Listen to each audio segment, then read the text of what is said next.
ஓம் சாய்ராம். சாய் அன்பர்களுக்கு என் அன்பு வணக்கங்கள்.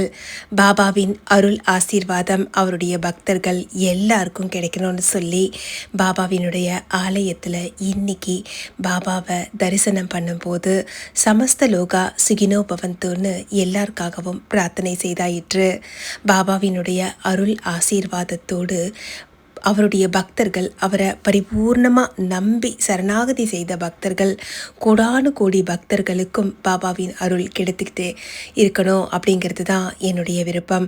அதனால தான் வியாழக்கிழமையில் பாபாவினுடைய தரிசனத்தை நான் பார்க்குற அந்த சந்தோஷமான தருணங்களை பாபாவினுடைய பக்தர்களுக்கு கண்களுக்கு விருந்தாக்குவதில் மிகவும் மகிழ்ச்சி. பாபா அப்படிங்கிறவர் நம்மளுடைய குரு, தெய்வம், தாய், தந்தை எல்லாமுமாக நம்முடன் இருக்கக்கூடியவர். குரு பிரம்மா, குரு விஷ்ணு, குரு தேவோ மகேஸ்வரக, குரு சாக்ஷாத் பரபிரம்மா, தஸ்மை ஸ்ரீ குருவே நமக அப்படின்னு சொல்லி எந்த ஒரு மகான நாம குருவாக ஏற்றுக்கிட்டு தினமும் மனசார ஒரு சில நிமிடங்கள் நினச்சாலே போதும் அவருடைய அருள் ஆசீர்வாதம் நம்மளை மட்டும் இல்லைங்க, நம்மளை 7 தலைமுறைக்கும் உடன் இருந்து காக்கும் என்பதில் சிறிதளவும் ஐயமில்லை. பாபாவினுடைய ஆலயத்தில் தரிசனம் செய்ததோடு வீட்லேயும் பாபாவுக்கு என்னால் முடிஞ்ச அளவுக்கு மிகவும் எளிமையாக பூஜை செய்து பாபாவுக்கு பிடித்த மாதிரி நாம் நடந்துக்கிறதுல தான் பாபா நம்மளை ஏற்றுக்கிறது இருக்குது. நாம் ரொம்ப ஆடம்பரமான பூஜை முறைகள் எல்லாம் செய்யணும்னு சொல்லி பாபா நம்மக்கிட்ட எதிர்பார்க்குறதே இல்லை.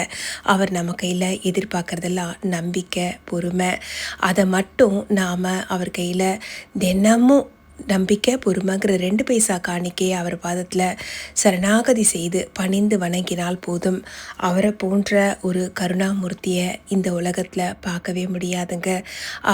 அவரை பணிகின்றவர்களை மட்டுமல்ல, யாரெல்லாம் உலகத்தில் இருக்கிறவங்க மற்றவங்களுடைய நல்லதை விரும்பக்கூடியவங்க, நல்ல செயல்கள் செய்யக்கூடியவங்க எல்லாருக்கும் பாபாவினுடைய ஆசீர்வாதம் பரிபூர்ணமாக கிடைக்கும்.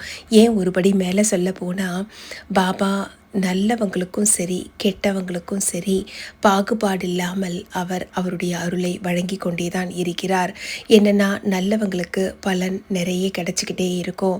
தீயவர்களுக்கு அவங்க பாபா முன்னால் போய் நின்றுட்டா போதும், அவருடைய பார்வை பட்ட அந்த கணம் தொட்டு அவர்களுடைய தீய குணம் கொஞ்சம் கொஞ்சமாக மாற ஆரம்பிக்கும்.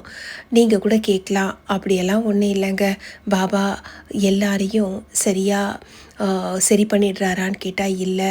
இந்த உலகத்தில் எவ்வளோ பேர் தீயவர்கள் இருக்கத்தான் செய்கிறாங்களேன்னு சொல்லி நீங்கள் கேட்கலாம்.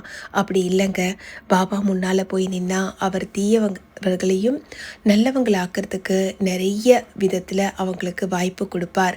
அவங்களுடைய கர்மாவில் அவங்க நல்லவங்களாக மாறணும்னு இருக்கிறவங்க நிச்சயமாக பாபாவினுடைய கடைக்கண் பார்வை அவருடைய ஆசீர்வாதத்தால் அவர்களுடைய தீய அந்த பழக்க வழக்கங்களில் இருந்து மாறி நல்ல நெறிமுறையில் நல்லவங்களாக மாறுறது உண்டு.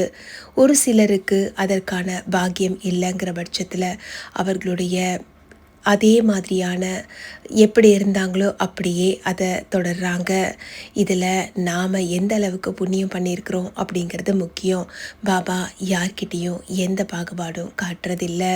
அதே மாதிரி அரசனாக இருந்தாலும் ஆண்டியாக இருந்தாலும் ரொம்ப ஏழை எளியவர்களாக இருந்தாலும் பாபா முன்னால் எல்லாரையும் சரிசமமாக தான் பார்ப்பார். இதுவரைக்கும் பாபாவை வணங்கி அவரை பணிந்து அவரிடமிருந்து அவருடைய ஆசீர்வாதத்தை பெறாதவர்கள் யாருமே இல்லைன்னு தான் சொல்லணும்.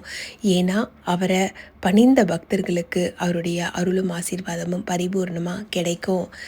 இதில் நாம் புரிஞ்சிக்க வேண்டிய விஷயம் என்னென்னா, பாபா தன்னுடைய பக்தர்களை எப்போதும் நல்லவர்களாக வாழ்வதற்கு நிறைய நெறிமுறைகளையும் அறிவுரைகளையும் அவர் வாழ்ந்த காலத்தில் வழங்கிக்கிட்டே தான் இருந்தார். இப்போவும் சாய் சச்சரிதத்தின் மூலமாக நல்ல நெறிமுறைகளை வழங்கி கொண்டே இருக்கிறார். அதை யார் எடுத்துக்கிட்டு அவங்களுடைய வாழ்க்கையில் கடமை தவறாமல் தீய பழக்க வழக்கங்களுக்கு போகாமல் நல்ல நினைப்பு, நல்ல சிந்தனை, நல்ல செயல்கள், இதன் மூலமாக பாபாவை நெருங்குபவர்கள் பாபாவின் பரம பக்தர்களாக அவங்க மட்டும் இல்லாமல் அவங்களுடைய குடும்பமும் அவர்களுடைய சுற்றமும் எல்லாமும் அவரை பாபாவினுடைய அருளை பெறுவதற்கான பாக்கியத்தை பெறுறாங்க.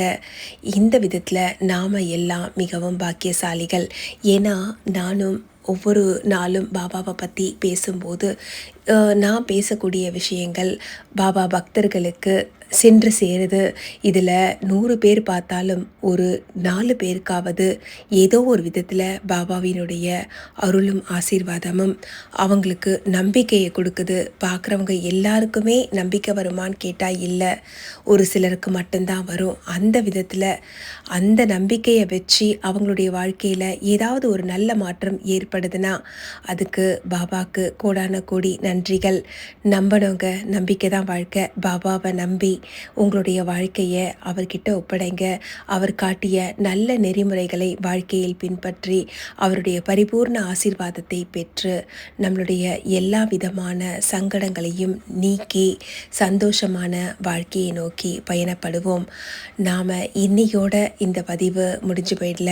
அடுத்த பதிவுகள் பாபாவை பற்றியும் பாபாவினுடைய அருள் ஆசீர்வாதம் நிறைந்த அருள் வாக்குகளையும் பாபாவை பற்றிய ஒரு சில நல்ல விஷயங்களையும், அது மட்டும் இல்லாமல் பாபாவினுடைய சாய் சச்சரிதத்திலிருந்து சிந்திக்கிறதுக்கு பல விஷயங்கள் இருக்குது. சாய் சச்சரிதம் ஒரு மிகப்பெரிய கடலை போன்றது. அந்த கடல்லிருந்து நாம் விலை மதிக்க முடியாத முத்துக்களை எடுக்க முடியும். அதை நோக்கி நம்மளுடைய பயணம் தொடரும். இணைந்திருங்கள் சாய் சாத்விக் லைஃப் ஸ்டைல்.